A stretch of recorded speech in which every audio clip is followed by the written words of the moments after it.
এই হলো বুড়িমারি বর্ডারের অবস্থা, জনশূন্য হয়ে এরকম পড়েছে এখন। অবস্থা কখনোই দেখি নাই।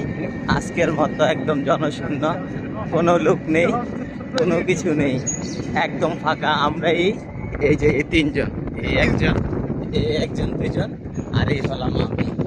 আর কোনো লোকই নেই বর্ডারে। আমরা এখন ইমিগ্রেশনে যাচ্ছি, বাংলাদেশ পুলিশ ইমিগ্রেশন।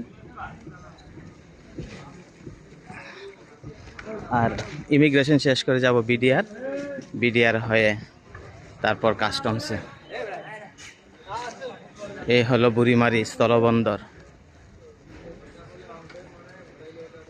খুবই খারাপ অবস্থা, কোনো প্যাসেঞ্জার নেই, কোনো কিছু নেই, একদম ফাঁকা। এই ঈদের মধ্যে প্রচুর লোকের ভিড় থাকতো এখানে।